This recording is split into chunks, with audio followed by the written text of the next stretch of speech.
오늘 우리가 읽은 이사야서 51장 말씀 내용은 하나님께서 자기 백성들에게 소망의 약속을 건네주십니다. 먼저는 하나님께서 옛적에 그들을 어떻게 하나님의 백성으로 부르셨는가 한 그 과거를 그들에게 생각하여 보라 이렇게 말씀하시고, 하나님께서 그 백성들에게 행하실 일들을 그들에게 또다시 말씀하시면서 그 하나님의 약속을 기대할 것을 이야기해 주십니다. 그리고 그러한 말씀을 들은 선지자 이사야는 하나님께서 그러한 일들을 행해 주시기를 간구하게 되고, 당시에 하나님의 백성들이 대적들의 그 공고함 속에 놓여 있으면서 그들이 하나님을 잊어버려 있는 그들의 모습을 향해서 하나님 앞에 깰지어다 말하는 그런 내용들이 후반부에 주어지게 됩니다. 먼저 앞부분 1절부터 3절 말씀에 보면은 그들의 과거에 대해서 먼저 기억할 것을 요구하십니다. 1절 한번 가서 보시면 이렇게 말하죠. 의를 따르며 여호와를 찾아 구하는 너희는 내게 들어라. 너희를 떠낸 반석, 너희를 파낸 오목한 구덩이를 생각하여 보라. 과거에 있었던 일들을 그들로 하여금 생각하여 봐라. 기억해 봐라. 이런 말씀을 전달하고 있습니다. 2절에 이어진 말씀 보면 너희 조상 아브라함과 너희를 낳은 사라를 생각하여 보라. 아브라함이 혼자 있을 때 내가 그를 부르고 그에게 복을 주어서 창성하게 하였다. 그들의 시작이 어떻게 이루어졌는가, 그들의 과거를 기억해 보라, 생각하여 보라 이렇게 말씀을 하십니다. 하나님께서 그 옛날 그들의 조상 아브라함을 불러서 홀로 있을 때 그에게 복을 주시겠다 약속하셨는데, 지나면서 보니까 하나님께서 약속하신 것처럼 그 자손들이 크게 번성하고 창성하게 된 일이 있었다. 이 사실을 그들로 하여금 생각해 봐라. 하나님의 구원의 시작이 어떻게 이루어져 왔는지 과거를 기억해 봐라. 이렇게 말씀을 하십니다. 그러면서 하나님이 행하실 일들에 관하여 미래에 행하신 일들 이렇게 말씀합니다. 3절 보면 나 여호와가 시온의 모든 황폐한 곳들을 위로하여 사막을 에덴 같게 광야를 여호와의 동산 같게 하였나니 그 가운데 기뻐함과 즐거워함 감사와 창화하는 소리가 있을 것이다. 우리 표현에 보면은 마치 다 이루어진 일처럼 표현이 되어 있습니다. 이것은 사실상 이루어진 일이 아니라 이루어지게 될 미래의 일을 말씀하고 있는 내용이죠. 하나님께서 위로하신다. 그 위로의 내용이 사막을 에덴처럼 만드는 것이고 광야를 여호와의 동산 같게 하는 것이다. 그래서 기뻐함과 즐거움, 감사와 창화하는 소리가 있게 될 것이다. 이렇게 말씀을 하십니다.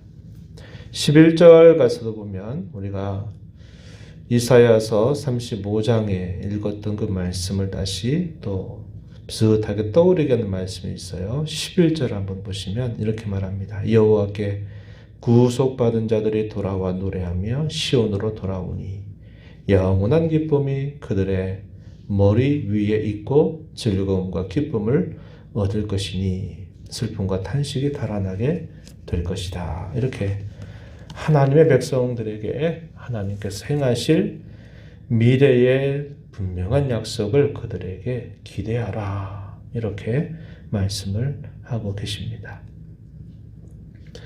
그러면서 두 가지 사실들을 대조하는데요. 어떻게 대조하느냐? 하늘과 땅과 거기에 사는 자들은 허무하지만 여호와 하나님께서 베푸시는 구원과 그분이 가지신 의로움은 영원히 있고 폐하여지지 않는다.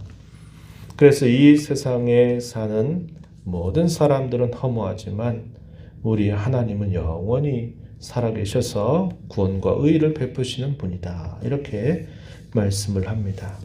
6절 한번 가서 보시면은 이렇게 말하죠. 너희는 하늘로 눈을 들어 그 아래의 땅을 살피라. 하늘이 연기같이 사라지고 땅이 옷같이 헤어지며 거기에 사는 자들이 하루살이같이 죽으려니와 나의 구원은 영원히 있고 나의 의는 폐하여지지 아니하리라. 개역개정판에서는 옛적에 의로 번역이 되었던 이 말을 다 공이란 말로 바꿔버렸어요. 근데 이 말이 예전 번역보다 좋은 표현은 아닙니다. 물론 하나님께서 그분의 속성 가운데 공의를 베푸시는 일들이 분명히 있지만 여기서 표현되고 있는 이 말은 의로움이라 보는 것이 더 적절합니다. 번역상 그런 문제가 있어요. 그래서 제가 항상 이런 부분들 읽을 때 이 말은 공의보다는 의로움이라고 하는 말이 더 좋습니다. 그런 말을 제가 하는 거예요. 여기서도 마찬가지입니다. 나의 구원은, 나의 의는 영원히 있고 폐하여지지 않는다. 반면에 하늘, 땅, 또 그곳에 사는 모든 사람들은 다 헤어지고 다 허무하게 될 것이지만 이렇게 표현을 하면서 대조를 이루고 있습니다. 역시 7절과 8절에서도 보면은 또 그런 대조되는 사실들이 계속 언급이 되는데요. 특별히 8절 가서 보면 이렇게 표현합니다. 옷같이 좀이 그들을 먹을 것이며 양털같이 좀벌레가 그들을 먹을 것이다. 그러나 나의 의는 영원히 있겠고 나의 구원은 세세에 미치게 될 것이다. 이렇게 말합니다. 시간이 흘러갈 때 하나님께서는 이러한 대조되는 분명한 사실을 분명하게 나타내실 것을 말씀하고 있는 거예요. 그러한 말씀, 위로의 말씀을 들은 선지자 이사야는 하나님께 기도를 올립니다. 9절로부터 11절 이렇게 하나님께 받은 그 말씀을 기억하면서 이렇게 간구를 올려요. 9절에 보시면 여호와의 팔이 깨소서 깨소서 능력을 베푸소서 옛날 시대에 계신 것 같이 하소서 라합을 점이신다. 용을 찌르시니가 어찌 주가 아니시겠는가 이렇게 고백하는데요. 이 라합이라고 하는 말의 의미는 애굽을 나타내는 하나의 별칭과 같은 말입니다. 과거에 이스라엘 백성들을 압제했던 그 애굽 나라를 하나님께서 점이셨다. 물리치시고 그들을 건져내신 분이 바로 주님이 아니십니까? 이렇게 말합니다. 10절에 보면 바다를 넓고 깊은 물을 말리시고 바다 깊은 곳에 길을 내어 구속받은 자들을 건너가게 하시니도 역시 주님이 아니십니까? 주님이십니다. 뭘 떠올려주는 표현인가요? 홍해 바다를 건너게 하신 하나님의 능력, 이것을 떠올리는 표현이죠. 불가능한 상황 속에 대적자들의 압제 아래 있었던 자기 백성들을 이러한 능력을 베푸셔서 그들에게 구원의 역사를 이루어 주신 하나님, 그 하나님을 고백하는 내용이 나타납니다. 그러면서 11절에 우리가 금방 읽었던 말씀처럼 그들이 다시 하나님이 약속하신 땅으로 돌아왔을 때 그 기쁨이 참으로 얼마나 컸었던가 하는 것을 노래하면서 여전히 그 당시에 그 백성들이 처해지는 그 대적자들의 압제 아래 있는 백성들이 과거에 이렇게 하나님께서 행하셨던 것처럼 이제도 그렇게 하나님이 행하시옵소서 이렇게 간구를 올리고 있는 겁니다.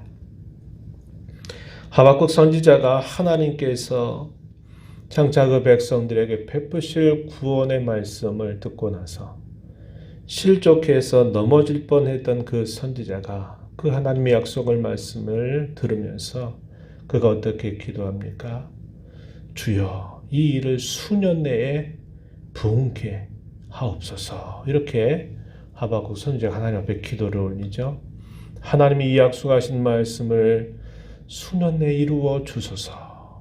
우리가 믿겠나이다. 기다리겠나이다. 이러한 마음가짐을 가지고 하나님의 약속이 이루어지기를 기도하는 하박국 선지자의 모습과 같이 여기서도 선지자 이사야가 하나님의 이 약속의 말씀을 받고 하나님이 이를 이루어 주소서 이렇게 기도하는 모습을 나타내 주고 있습니다. 이제 현실로 돌아가게 되면 어떤 일이 있느냐? 그 백성들이 자신들이 처해져 있는 상황 속에서 그들의 대적자들을 하나님보다도 더 두려워하는 겁니다. 그래서 하나님의 말씀을 그들이 가까이 하지 못하고 하나님을 멀리 하고 있는 그들의 현실을 책망하는 말씀들이 나타나고 있습니다. 12절 말씀해 보세요. 너희를 위로하는 자는 나 곧 나다. 너는 어떠한 자이기에 죽을 사람을 두려워하며 풀같이 될 사람의 아들을 두려워하느냐. 하나님을 두려움보다 자신들의 현실 속에 있는 대적자들의 그 위협을 더 두려워하고 있는 당시 백성들을 이렇게 부르고 있는 것입니다. 13절에서도 하늘을 펴고 땅의 기초를 정하고 너를 지은 자 여호와를 어찌하여 잊어버렸느냐. 너를 멸하려고 준비하는 저 학대자의 분노를 어찌하여 항상 종일 두려워하느냐. 학대자의 분노가 어디 있느냐. 당시에 그 백성들이 자신들을 괴롭히는 그 대적자들을 더 두려워하고 무서워 떠는 것을 두고서 너희가 왜 그들을 두려워하느냐 이렇게 그들을 부르고 있는 것입니다. 우리는 여기서 한 가지 분명한 이치를 발견하게 됩니다. 그 이치가 뭐냐 하니까 하나님을 가까이 하게 되면 하나님을 참으로 경외하고 두려워하면 세상이 두렵지 않아요.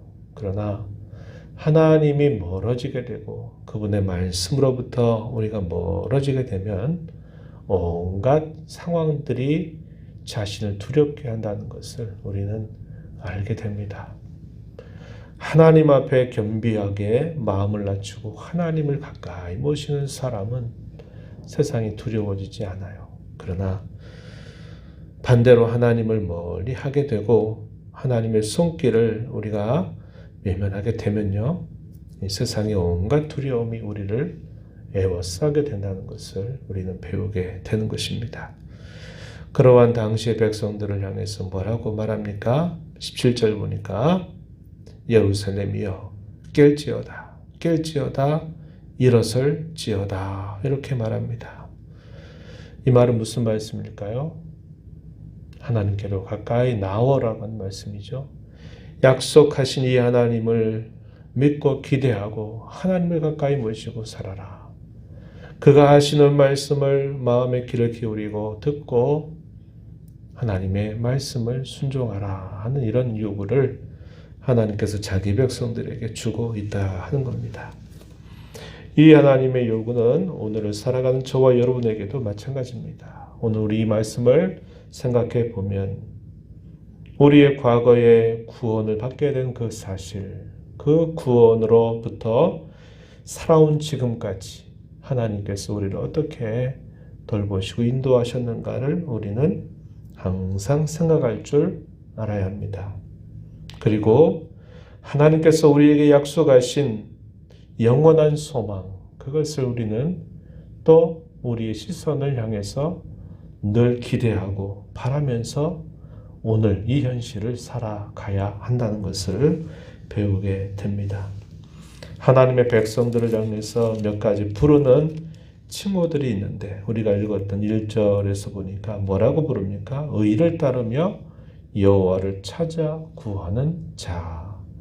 7절 가서도 보시면은 의를 아는 자 이렇게 표현했어요. 또 뭐라고 표현했나요? 마음에 내 율법이 있는 백성들 이렇게 부르고 있습니다. 오늘 저와 여러분이 이러한 마음가짐을 가지고 오늘의 현실을 살아가야 합니다. 하나님을 참 경외하고 하나님을 참으로 두려워할 줄 알게 되면 이 세상이 우리에게 두려워지지 않는 거예요. 그러나 반대가 된다면 우리는 매일매일 살아가면서 만나는 여러 일들에 두려워 떨고 불안하고 근심한 자로 살아갈 수밖에 없다는 것을 우리는 기억해야 하겠습니다. 하나님을 가까이 모시고 살아가는 저와 여러분, 하나님의 말씀을 품고 살아가는 저와 여러분 되시기를 진심으로 축복합니다. 하나님 아버지 감사합니다. 오늘 이 새벽에도 저희들을 깨워주셔서 하나님의 은혜 가운데 또 이 첫날을 또 첫 시간을 하나님 앞에 드리게 하심을 감사합니다. 하루하루 살아가면서 늘 삶 속에서 저희 자신이 누구인가를 망각하고 살아가기에 얼마나 빠르게 살아가고 있는지 모릅니다. 그러한 저희들에게 말씀을 늘 들려주시고 그 말씀을 통해서 하나님이 누구이시며 우리가 하나님 앞에 어떠한 은총을 받은 자인 것인가를 끊임없이 되뇌어 주셔서 감사합니다. 저희를 구원하신 하나님께서 여기까지 인도하신 사실, 또 저희를 향해서 약속하신 하나님의 크신 위로와 영원한 소망을 늘 바라보면서 지금 여기를 살아가는 저희들이 세상을 두려워하거나 세상을 또 힘겨워하는 그런 모습이 되지 않게 하시고 오직 하나님을 가까이하고 의지함으로 이 세상 가운데 넉넉히 하나님을 경외하는 자로 살아가는 삶이 되게 해주시기를 바라옵나이다. 은혜의 보좌 앞에 나와서 아버지의 은혜를 간절하게 구하는 모든 심령들의 간구를 기울여 주시고 응답해 주시기를 바라며 예수님 이름으로 기도하옵나이다. 아멘.